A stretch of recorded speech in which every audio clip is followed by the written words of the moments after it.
Bienvenidos a su programa Una Pausa en el Camino, un espacio diseñado para el estudio diario de la Biblia con una aplicación práctica para su vida y la nuestra.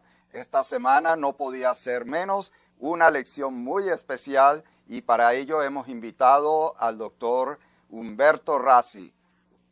Doctor Humberto, bienvenido. Es un placer, doctor Pony, dialogar sobre un tema que nos va a tener interesados durante 13 semanas. Y ahora ponemos la primera piedra fundamental. Pero antes vamos a orar. Dios y Padre nuestro, vamos a abrir tu palabra, queremos entenderla y rogamos que tu Espíritu Santo sea nuestro Maestro. Y que sobre todo, con su dirección, podamos aplicar a la vida lo que estudiamos. Lo pedimos por Jesús. Amén. Doctor Pony, un tema práctico durante todo este trimestre, con millones de adventistas y otros cristianos con quienes estudiamos la Biblia. Y nos harán reflexionar sobre en qué medida la cultura que nos rodea ha influido nuestra manera de pensar y actuar como cristianos. En este caso, el enfoque específico, ¿cuál sería? El enfoque es el tema de la mayordomía cristiana. ¿Cómo podemos ser como cristianos buenos mayordomos? Cuando usted dice mayordomo, no sé a ustedes, estimado público, a uno le viene a la mente esas películas británicas y al personaje Perkins y a Sherlock Holmes. ¿En qué nosotros nos estamos enfocando? Bueno, la Biblia utiliza bastante, en el Nuevo Testamento especialmente, y Jesús en particular, la palabra mayordomo, o sea, recordándonos, es el siervo principal a quien el dueño le confía una serie de responsabilidades. Por ejemplo, que cuide de la casa, de la residencia, que dirija a los obreros o empleados y que administre las finanzas. Y en las parábolas de Jesús, más de una vez, él cuenta el relato de ese dueño de una propiedad que sale de viaje y deja al mayordomo encargado de esas tareas y a veces después de muchos años regresa y le pide cuentas. ¿Qué has hecho? ¿Cómo andan las cosas? ¿Cómo andan mis finanzas?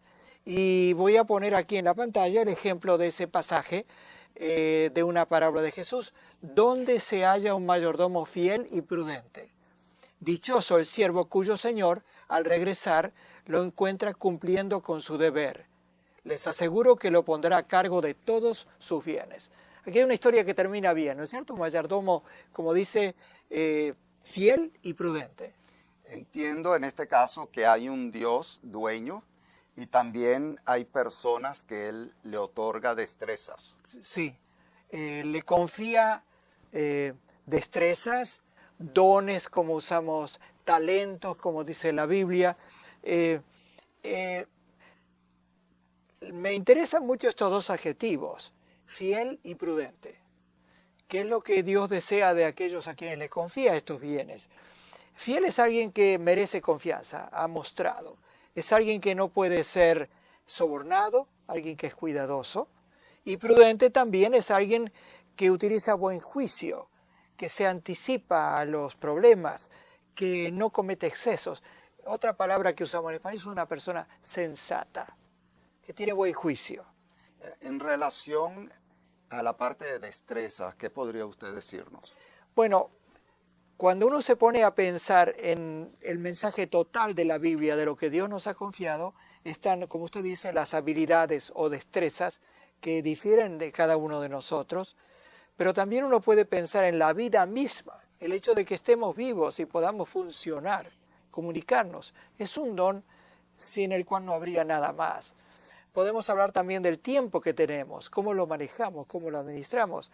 Pensamos obviamente en el dinero y también en el contexto en que vivimos, este nido que Dios ha confiado a Adán y a Eva y a nosotros los seres humanos, el medio ambiente. Pastor Rassi, me impacta en el concepto que usted nos está dando un aspecto que podría ser hasta chocante para algunas personas. Cuando uno habla de iglesia y espiritualidad, casi está hablando de cuestiones del cielo, pero usted está enfocándonos cuestiones que son materiales y eso es como contradictorio. Hubo épocas en que en la Edad Media, por ejemplo, se pensaba pues que el objetivo de la vida era ir al cielo, pero el estado de salud de aquella época realmente era paupérrimo. Sí. Lo que uno entiende de la Biblia es que hay dos realidades que están íntimamente ligadas. Está esta vida en esta tierra, que la Biblia nos enseña es una oportunidad de servir y de prepararse para esa otra vida, la vida espiritual. Y la Biblia en ese sentido es bien clara, las dos cuentan. Y en relación con Dios y nosotros, hay aquí un par de pasajes que nos recuerdan una realidad que a veces olvidamos. Del Señor es la tierra y todo cuanto hay en ella, el mundo y cuanto lo habitan.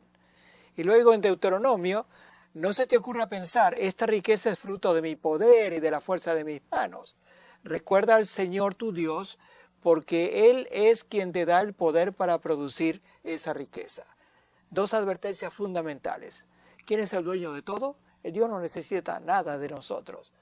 Y luego, ¿quién nos da el poder de obtener riquezas, propiedades? Dos grandes verdades. ¿No hay peligro en ser rico? Hay riesgos. Sin embargo, Dios espera que nosotros utilicemos las oportunidades que tenemos, que estudiemos, que nos preparemos, que trabajemos, ganamos para ganar honradamente el dinero, para sostener a la familia. En fin, Dios no está en contra, pero que hay riesgos es cierto. Sin embargo, hay que recordar que personajes como Job o Abraham eran muy ricos. En el Nuevo Testamento, José de Arimatea, rico, el que le ofrece la tumba a Jesús. De modo que la riqueza en sí misma no está condenada, los riesgos están. Cuando el ganar dinero, cuando el sentirnos poderosos, tener propiedades, se convierte en la prioridad de la vida, empezamos a apartarnos de Dios. Y de eso vamos a hablar en el futuro y este trimestre. Ese es el riesgo principal que le puede afectar a usted, doctor Pony, y a mí también. Definitivamente. Y la aplicación práctica adicional en todo esto, ¿qué es lo que usted ve como aplicación práctica? En parte repito lo que dije hace un momento.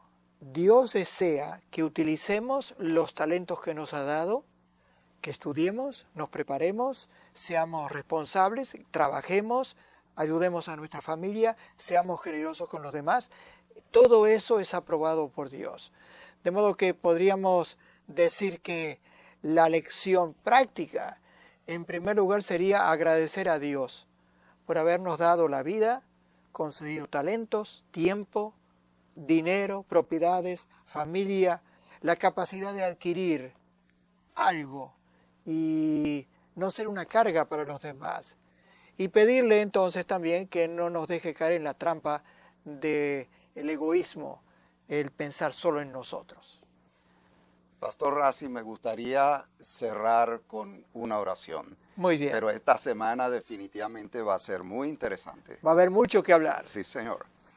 Padre nuestro que estás en los cielos, gracias por la oportunidad de tocar este tema. No solo somos espirituales, sino también tenemos necesidades materiales. Ayúdanos a entender cómo vivir nuestra vida con sabiduría para que podamos administrar todos esos dones que tú bien nos has dado. Acompáñanos durante esta semana de estudio, porque en el nombre de Jesús te lo pedimos. Amén. Amén.